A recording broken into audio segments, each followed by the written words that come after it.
What's up, Reapers? My name's Seth, and today we are going to be doing a Trove double pack review. Yes, that's right. This is long overdue, but we're going to be talking about the extremely overpriced Imperium and Resistor Dragon Packs. That's right. Two Dragon Packs, two separate packs that ultimately just give you like one dragon each and a couple of greater neon caches, as we've already seen, are complete trash as far as their random generation is concerned. But each of these packs, the reason why I say they're overpriced, $50. I can't justify making two separate videos for two packs that are just so similar, where clearly all that they ended up doing was taking all of the content that could have been in one pack and they just split it into two just because of the hype of these new dragons being on a new in-game skeleton. So anyways, we're gonna first of all talk about the Imperium Pack itself, which the Imperium Pack is going to end up giving you a golden dragon egg for this guy right here. Now keep in mind that it is going to end up being a tradable golden dragon egg, which I find extremely strange because of the simple fact that a dragon effigy does not actually work to get either of the dragons that we're going to be talking about in today's video. Now, why I think that's strange is just because if we could use a dragon effigy, I would actually not complain as badly about these packs. I would think that it would be okay. It still is very overpriced to be $50 just for a dragon, but if you were spending $50 for a golden dragon egg, that then would end up being tradable because you already previously ended up using one of your dragon effigies to attain the dragon, then it would be fine. That said, let's keep this in mind here, folks, and take a quick little peek at what the actual price value... Oh, nobody's selling any of these. Let me actually see. Is it just because it's a different item in the collections menu? It might just be under a different name, but maybe there is just nobody actually selling these. Ba-ba-bam! Imperium Dragon Egg. Okay, so that's what they end up calling it, rather than the actual ROM. I wish it was a little bit more consistent. So, Imperium Dragon Egg, there we go. We've got it for 4 million flux. That's not even, like, that's... I mean, I guess it's a deal because for $100, you get a lot more flux by selling credit pouches. So yeah, if you're gonna buy anything in the store, once again, just buy the credit pouches. But anyways, let's not get too into that. I just kind of wanted to share my frustration with the idea that they're forcing players to buy these packs rather than it being something where you just genuinely want to buy it. You gotta buy it so that you get the dragon right now, as opposed to just grinding the dragon out over the next couple months. But they're still pretty cool dragons. It's not that I want to take anything away from that. Like, this guy's pretty cool. Look at his skeleton model. It's actually really neat how he actually slithers. And these guys also are both going to end up being dragons that work on mag rail tracks. Now, I already have videos talking about each of the dragons respectively, but out of the Imperium Dragon Pack, you're going to end up getting a gold dragon egg for this guy. You're also going to get 10 greater neon caches, which, if you haven't already checked out, I'll put links in the description to my video where I opened 500 of those bad boys. The greater neon caches themselves are really, really bad. But the guaranteed drop that you end up getting out of the store, like this pack right here, this is actually worthwhile because you end up getting a guaranteed drop out of it. Otherwise, the greater neon caches themselves, you don't really get that much. Maybe you'll get luckier than I did. But in either case, you're going to get 3 beacons, so you can summon 3 world bosses. You can use those effectively to complete rampage challenges, which is nice. And then you get the Wataru Complex framework, which is going to be this one right here. You're going to get one in your inventory, and then you're also going to have the crafting components to actually place this thing down, which honestly speaking, it doesn't really fit anywhere outside of the neon biomes and stuff like that. But based on the name of it, I'm assuming that it's an Aliens reference, right? I don't know, maybe it's just me, but I kind of like it. It is cool. It'd be nice to actually convert this into a functional building or something like that. Obviously, I don't think it's going to end up working on a cornerstone because it's pretty big, but then you're also going to get a 50% increased adventurine potion. So what that's going to do is increase your adventurine from quests and stuff like that for an hour worth of grinding, which, I mean, I don't know. They're still putting a little bit too much effort on the adventurine and think that that potion is actually worth it. I haven't used it. Honestly, I want to put it in the trash because it's kind of useless. Then there's going to be the Resistor's Dragon. So he's going to end up being right here.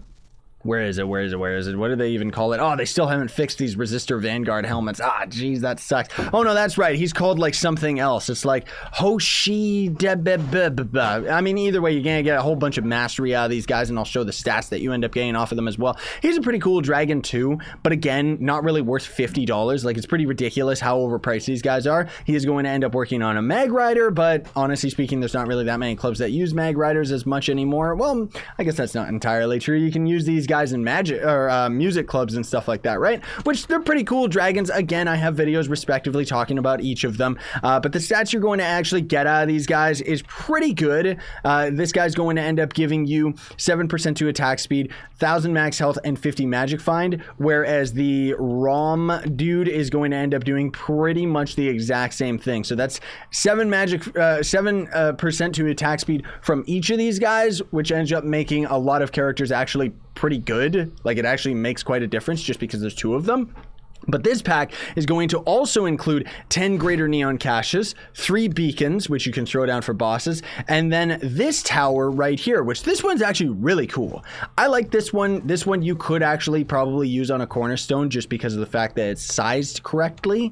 And I really like the different colors that it ends up using. The inside is a little bit gross, but also kind of cool at the same time, right? And then, of course, you're going to end up getting, last but not least, another 50% Adventurine increase potion, which, again, like, why do they even think that that's a value? Like, they should actually give us like 10 or 20 of those things, not just one each pack. Like, it's not, despite the fact that you can craft them at a resistors table and they're extremely expensive, the Adventurine things are not actually worthwhile. Let me just respawn here because for some reason I'm having a hard time getting back to the spawn. So in the resistors crafting bench, we've got kind of all the way down here consumables. Like, look at this, 6 sentient shards a pop.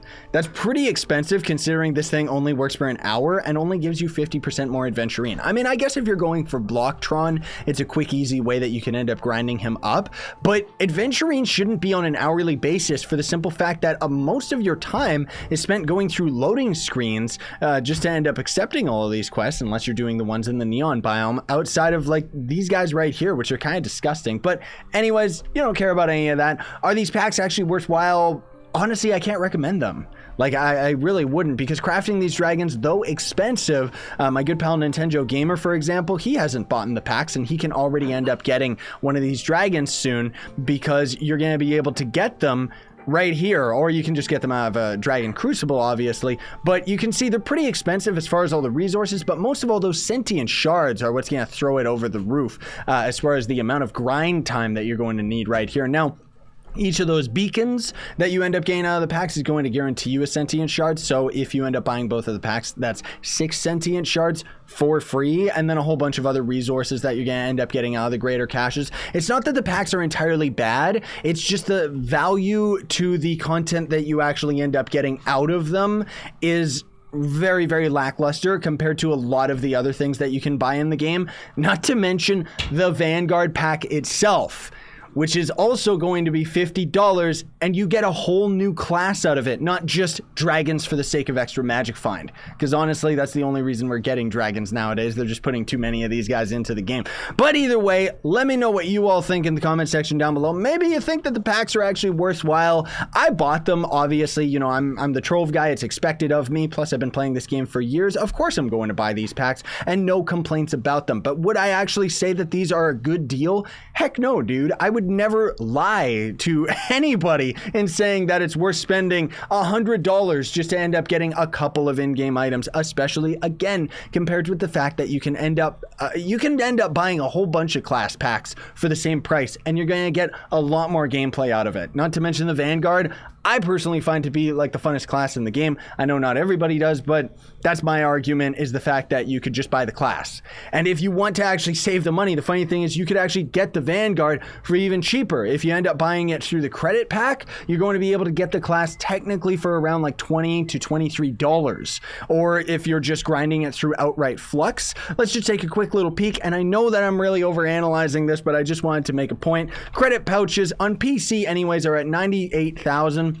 They are decreasing in value very, very quickly because seriously, you're going to need roughly like, what is it? I think you need like 4,000 credits or something like that. Let me see here. 3,000 credits. Yikes. So 3,000 divided by 12. So that means you're going to end up needing 12 of these bad boys. You can get the Vanguard for roughly 1.2 million flux. That's going to be a whole lot easier than just grinding up all of this other stuff. And if you're going to spend money, here's the thing, guys.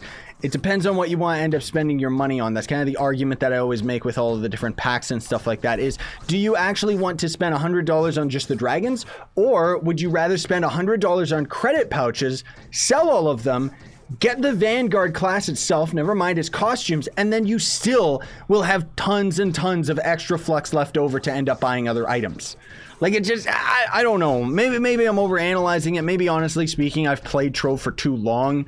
But personally speaking, I always like to equate different value to the game. And I feel that these new packs are very, very unbalanced compared to everything else. They just straight up are like, give us your money. In any case, though, thanks for watching either way, everybody. Hopefully you didn't find this video too much of a rant, but maybe you did, in which case I would like to hear your criticisms about it. Let me know in the comment section down below. I'm very open to it. In either case, thanks for watching. Very much appreciated. Do not forget to like, share, favorite, and subscribe for more daily content. And if you want to support me, you can always sponsor my YouTube channel or check links in the description for my merch store where you can get this shirt and a bunch of other stuff that we're working on. Or you can check out Gawkbox, which is a way that you can donate to me for free. Doesn't work for everyone in Europe, though. Sayonara and stay epic, everybody.